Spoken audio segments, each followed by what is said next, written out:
नमस्कार, मैं एम के पांडे। हमारी धारा पर आपका स्वागत है। भगवान भोलेनाथ ने किसे अपना गुरु माना था, इसी संदर्भ में आपके सामने यह वीडियो प्रस्तुत है। आज महाशिवरात्रि है। सबसे पहले महाशिवरात्रि की सबको हार्दिक शुभकामना। तो प्रसंग है कि भगवान भोलेनाथ ने किसे अपना गुरु माना था। यह उस समय का प्रसंग है जब भगवान कार्तिकेय का मतलब भगवान भोलेनाथ के ही पुत्र और हमारे पूज्य भगवान कार्तिकेय के मन में आया कि ओम शब्द का क्या विस्तार है, ओम शब्द का शाब्दिक अर्थ क्या है, वो जानना चाहते थे। अपने इस प्रसंग को लेकर, ओम के शाब्दिक अर्थ को जानने की इच्छा को लेकर वो ब्रह्मा के पास गए, भगवान ब्रह्मा के पास, और उन्होंने अपनी यह धारणा उनके सामने रखी, अपना यह विचार रखा, इच्छा रखी कि प्रभु हमें ओम का शाब्दिक अर्थ सविस्तार बताएं।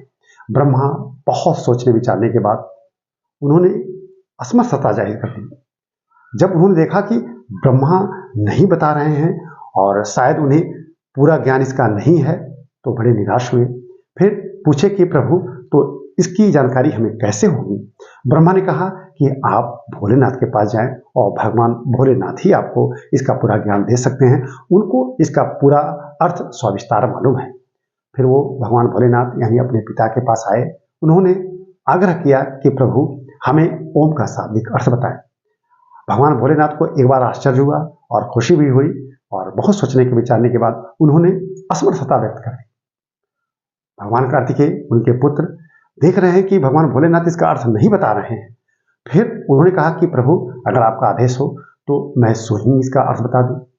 भोलेनाथ बहुत खुश हुए। भगवान भोलेनाथ ने कहा कि अवश्य आप इसका अर्थ प्रकट करें।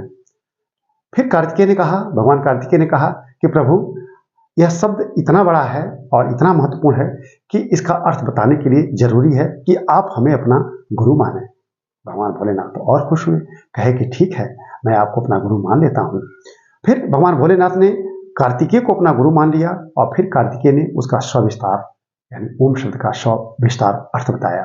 फिर उसका संक्षेप जो निकला वो ये कि यह संपूर्ण ब्रह्मांड ही ओममय है, संपूर्ण ब्रह्मांड ही ओम का पर्याय है, और इसी में त्रिमूर्त समाहित हैं और स्वयं भगवान भोलेनाथ भी समाहित हैं।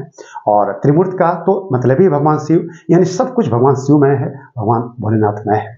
आज इस महाशिवरात्रि के पर्व पर उसी भगवान शिव की, भगवान भोलेनाथ की हम सब पर कृपा बरस जाए, उस भगवान कार्तिकेय की कृपा बरस जाए जो हमारे लिए गुरु रूप हैं, और कार्तिकेय का वैसे भी पर्याय गुरु ही है।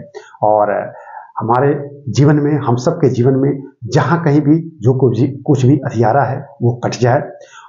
ये हमारे लिए आज का पर्व हमेशा शुभकारी हो, हमेशा मंगलकारी हो। भगवान भोलेनाथ, भगवान कार्तिकेय हम सब के जीवन में सिर्फ मंगल ही मंगल, सिर्फ शुभ ही शुभ का बोध कराएं। तो एक बार पुनः इस महापर्व की हार्दिक शुभकामना। हम इस वीडियो को ही बंद करते हैं। हमारे चैनल को अगर आपने नहीं सब्सक्राइब किया है तो प्लीज़ कर लीजिएगा। इस वीडियो को खूब लाइक और शेयर कीजिएगा। धन्यवाद।